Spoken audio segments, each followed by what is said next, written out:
এখন যেমন অনেকে আল্লাহর চাইতে আব্বাকে বেশি বড় মনে করে, আল্লাহকে গালি গালাজ করলে রাসূলকে গালি দিলে অসুবিধা নেই, বাবাকে কেউ যদি গালি দেয় তার ফাঁসি হবে। কথা বলেন না কেন? অনেক পীরের মুরিদ আছে অন্ধ ভক্ত, ওর সামনে আল্লাহ রাসূলকে গালি দিলে কিছু মনে করে না, পীর সাহেবকে গালি দিলে তার খবর আছে।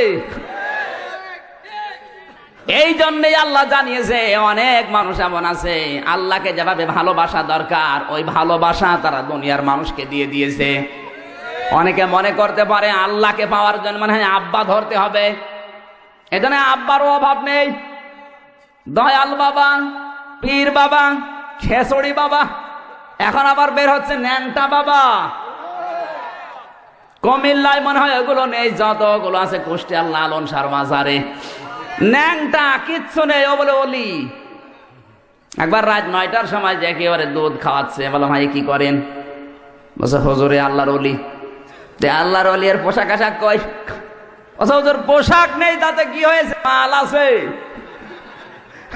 মাল যাদের তো দেখা যাচ্ছে। এ মাল তো সবার আছে, নতুন মাল দেখাও।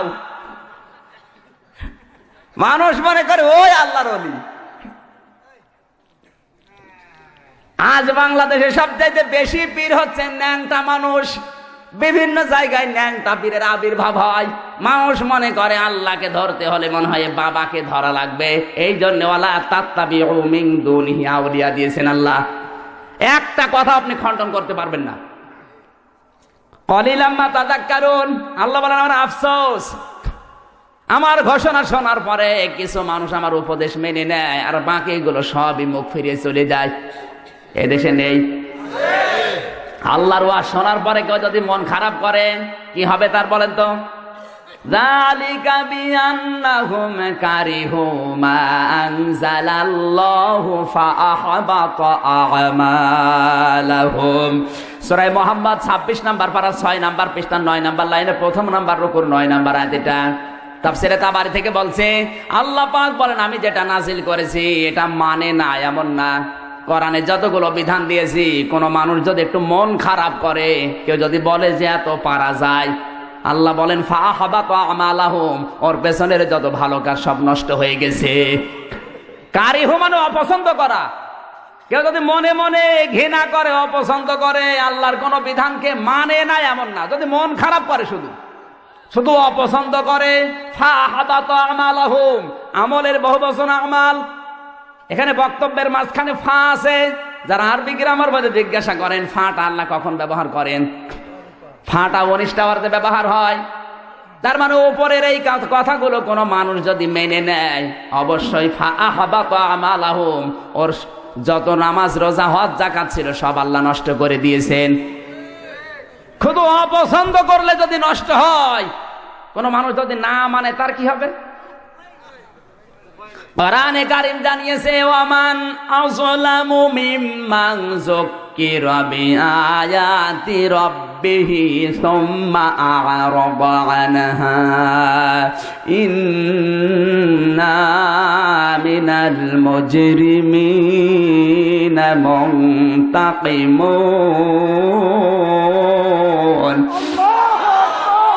সূরা সেজদা 21 নাম্বার পারা 16 নাম্বার পৃষ্ঠা 2 নাম্বার লাইনে 2 নাম্বার রুকুর 22 নাম্বার আয়াত। এটা তাফসীরে মনির থেকে বলছে আল্লাহ পাক বলেন ওয়া মানে এবং মান মানে ওই ব্যক্তি, আসলাম মানে ইসমে তাফসীলের সিগা। এটা দুনিয়ায় কোনো ছোটখাটো জালেমের পরিচয় আল্লাহ দেননি। আল্লাহ বলেন সবচাইতে বড় জালেম ওই লোকটা। মিম্মান যুক্কিরা বিআয়াতি রাব্বিহি, যাকে আল্লাহর আয়াত দিয়ে ওয়াজ করা হয়। এখানে ওয়াজ হচ্ছে কার আয়াত? জোরে বলুন। আমি আমির হামজা বানিয়ে বলছি? আল্লাহর আয়াত দিয়ে যাকে ওয়াজ করা হয় সুম্মা আরাদা আনহা, আল্লাহর বক্তব্য শোনার পরে যারা পেছন ফিরে চলে যায়, ইন্না মিনাল মুজরিমিনা মুনতাকিমুন।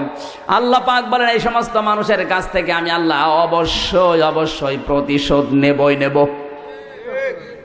আল্লাহ যদি প্রতিশোধ নেয় বাঁচা যাবে? জোরে বলেন। এজন্য আপনি মন খারাপ করবেন, ফিরে চলে যাবেন, আপনার খবর আরো খারাপ হবে। যা বলছি মেনে নেন, কপাল ভালো হবে। রাসূলকে যে কথাটা বোঝাচ্ছিলাম, আল্লাহর চাইতে ভালোবাসা আজ দুনিয়ায় বিভিন্ন মানুষের উপরে আল্লাহর বান্দাদের বেশি। কেউ আল্লাহকে পাওয়ার জন্য বাবা ধরে বসে আছে, কেউ আল্লাহর চাইতে বাবাকেই বড় মনে করে। এই জন্য সব জায়গায় শুধু বাবা। কথা বলছে না কেন?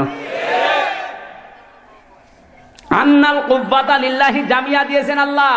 আয়াতের মাঝখানে যে শব্দটা আল্লাযীনা আমানু আশাদ্দু হুব্বাল লিল্লাহ, কিন্তু যাদের ভেতরে ঈমান আছে এই মানুষগুলোর কাছে সবচাইতে বেশি প্রিয় আমি আল্লাহ। কথা বলেন না কেন? আন্নাল কুব্বাতা লিল্লাহি জামিয়া, দুনিয়ার সব কিছুর উপরে ক্ষমতা কার? কিন্তু অনেক মানুষের এই বিশ্বাস বাংলাদেশে আছে যে ক্ষমতার উৎস জনগণ। জেনা মানে বিশ্বাস নেই। ওরা মনে করে ক্ষমতায় রাখার মালিক জনগণ। ক্ষমতায় রাখার মালিক কে?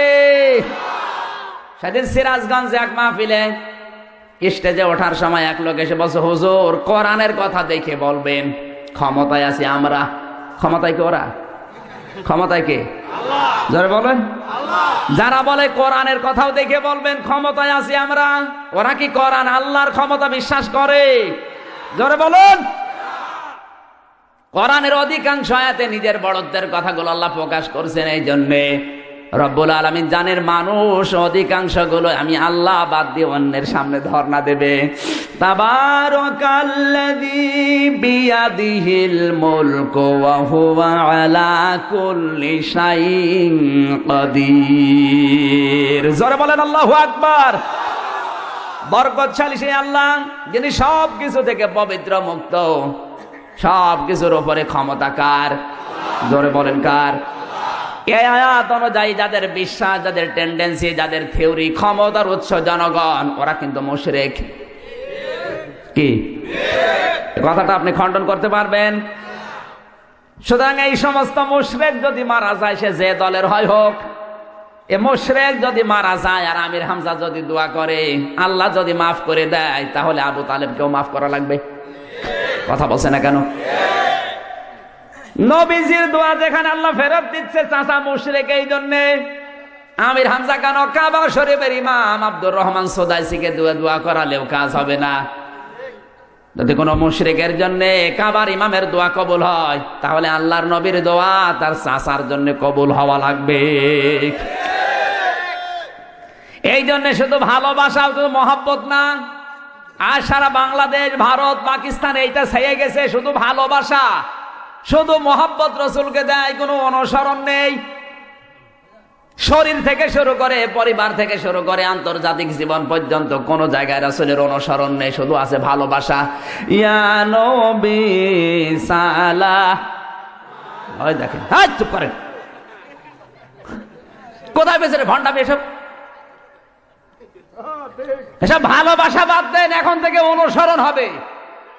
আল্লাহ বলেন অনুসরণ যদি করে ইউহিব্বুকুমুল্লাহ, আমি আল্লাহ নিজেই তাদেরকে ভালোবাসবো। ওয়ায়াগফির লাকুম যুনুবাকুম, আমি আল্লাহ যাকে ভালোবাসি তাকে দুইটা পুরস্কার দেই। এক নম্বরে তার জীবনের যত গুনাহ ছিল সব মাফ করে দেয়। ইয়াগফির, এটা মোসারের আলোচনা, বর্তমান, ভবিষ্যৎ, প্রেজেন্ট, ফিউচার। জাম্বন এক বছর, জুনুব বহু বছর। কোন মানুষ যদি রাসূলকে অনুসরণের সিদ্ধান্ত নেয়, যখন থেকে সিদ্ধান্ত নেবে অনুসরণ করব, আল্লাহ বলেন গ্যারান্টি দিলাম ওই মুহূর্তে ওর জীবনের গুনাহ সব মাফ। আপনি একটা আয়াত কোরআনের ভেতরে দেখান তো যে রাসূলকে ভালোবাসলে আল্লাহ জীবনের গুনাহ মাফ করে দেবে, জান্নাতে দিয়ে দেবে। নেই। একটা হাদিসে আছে, লা ইউমিনু আহাদুকুম হাত্তা আকুনা হাব্বা ইলাইহি মিন ওয়ালিদিহি ওয়া ওয়ালাদিহি ওয়ান নাসি আজমাইন। ওই পর্যন্ত ঈমানদার হওয়া যাবে না যতক্ষণ পর্যন্ত তোমার সন্তানাদি, নেতা খেতা, দুনিয়ার সব মানুষের চাইতে বিশ্ব নবীকে বেশি ভালো না বাসবে। আহাব্বা এই জায়গা আছে, ইসমে তাফসীর। এখানে ঈমানের কথা, জান্নাতে দিয়ে দেবে আল্লাহ, আপনাকে মাফ করে দেবে কথা এখানে নেই। হাদিস যা পড়তে পারে জিজ্ঞাসা করেন, হাসিয়ার ভেতরে আছে। কোরআন হাদিস তো পড়ে না। কোন বাবা কি বলে শুধু ওইটা নিয়ে পাগল। এ কুমিল্লা, নোয়াখালী, ফেনী, এগুলো বেশি মনে করছেন হুজুর কিছু জানে না। হুজুর ভার্সিটির মাল, সব খবর হুজুরের কাছে আছে। এই সমস্ত জেলাগুলো এগুলো বেশি, এরা বাবা ভক্ত, নিজের বাবার খবর নেই। কোন বাবা আকাশ থেকে নামে ওই বাবার জন্য পাগল। ওরা রাগ করলেন? এই জন্য এখন থেকে শুধু ভালোবাসা না অনুসরণ? জোরে বলুন। অনুসরণ করলে আল্লাহ জীবনের গুনাহ সব মাফ করে দেয়। কারণ এক ফের যারা গ্রামার মধ্যে জিজ্ঞাসা করেন, মোজারে দিয়েছেন আল্লাহ, যখন থেকে শুরু করবেন ওই জায়গা থেকে আল্লাহ জীবনের সব গুনাহ মাফ করে দেবে। অনুসরণ নাই, উনি শুধু ভালোবাসা দিয়ে জীবন কাটিয়ে চলে যাচ্ছে। আমার ভাইরা এবার আসেন, আজকের তেলাওয়াত কি আয়াত, যেটা আমার আলোচনার সাবজেক্ট জিকির, কি বললাম? জোরে বলেন। আল্লাহর জিকির এবং তার তাৎপর্য। সারা পৃথিবীতে এখন যত ভেজাল, সমস্যা আর ঝামেলা এই জিকির নিয়ে। আপনাদের চট্টগ্রাম বিভাগে এটা বেশি, এই জন্য আমি সাবজেক্টটা নিলাম। যত সমস্যা ভেজাল দেখবেন জিকির নিয়ে। যে কোনো বাবার দরবারে যাবেন, কি দেবে? জোরে বলেন। পীরের দরবারে যাবেন, জিকির দিয়ে দেবে। চরমনায় যান, আটরশি যান, ফোরফোরায় যান, দেওয়ানবাগে যান, রাজার বাগে যান, সুরেশ্বরে যান, যেখানে যাবেন আগে দেবে কি? জোরে বলেন। এখন এই জিকির কাকে বলে? আসলে জিকির কোরআন হাদিসে আছে কিনা এটা জানা দরকার। সেদিন চাঁপাইনবাবগঞ্জে গিয়েছিলাম, শুনলাম জিকির করতে করতে গাছে উঠে বসে আসলো। জিজ্ঞাসা করলাম গাছে কেন? বলছে হুজুর জিকিরের ফয়েজে উঠেছে। ওরে শয়তানি, জিকিরের ফয়েজে তুমি গাছে ওঠো, মানদার গাছ খুঁজে পাও না? মানদার গাছে ওঠো দেখি কেমন জিকিরের ফয়েজ। কথা বলেন। কুষ্টিয়ার লালন শাহর মাজারে জিকির হয়, নারী আর পুরুষ, রাত 11টার পরে সব এক জায়গায়। বিভিন্ন পীরের দরবারে শুধু জিকির, কোনো কিছু নেই তাছাড়া। বলে পানির নিচে বাতি জলে, ঝড় বাতাসেও লেবে না। এ বাবার মরিদ হলে জিকির ছাড়া আর কিছু লাগে না। আসলে যে জিকির, এটা কিন্তু গুরুত্বপূর্ণ বিষয়। জিকির কোরআন হাদিসে আল্লাহ কি অর্থে ব্যবহার করেছেন আজকে জানতে হবে আমাদের। কথা বলেন ঠিক কিনা? এই জন্য আজকের আলোচনার বিষয় কি? জোরে বলুন। জবান ছেড়ে তেলাওয়াত করেন, আউযু বিল্লাহি মিনাশ শাইতানির রাজিম, বিসমিল্লাহির রহমানির রহিম, ফাযকুরুনি আযকুরকুম ওয়াশকুরুলি ওয়ালা তাকফুরুন। সাদাক্তা ইয়া রাব্বানা। সূরা বাকারা 2 নাম্বার পারা, 2 নাম্বার পৃষ্ঠা, 9 নাম্বার লাইনের 152 নাম্বার আয়াত। একটা মাত্র আয়াত আমি তেলাওয়াত করেছি। আমার যতটুকু জ্ঞান আছে কোরআন হাদিসের উপর আর বাস্তবতার উপরে, আমি যদি কিয়ামত পর্যন্ত আয়াত পাই, আর আজকের এই আলোচনার আয়াত নিয়ে যদি শুরু করি, কিয়ামত হয়ে যাবে, শেষ হবে না। এত কথা আল্লাহর ভেতরে দিয়েছেন। আল্লাহ পাক বলেন ফা, এটা ফায়ে বায়ানিয়া, ফায়ে আত। উযকুরনি, আমাকে স্মরণ করো। আযকুরকুম, আমি আল্লাহ তোমাদের স্মরণ করব। সুবহানাল্লাহ বলতে পারেন নাই? চমৎকার শব্দ আল্লাহ দিয়েছেন। আমাকে যদি স্মরণ করো, আমি আল্লাহ তোমাদের স্মরণ করব। ওয়াশকুরুলি, আমার নিয়ামতের শুকরিয়া আদায় করো। ওয়ালা তাকফুরুন, নাফরমানি করো না। শব্দ আল্লাহ 4টা দিয়েছেন। কয়টা? জোরে বলেন। আমাকে স্মরণ করো, আমি স্মরণ করব। আমার নিয়ামতের শুকরিয়া আদায় করো, নাফরমানি করবা না। 4টা শব্দ বোঝা হয়ে গেছে।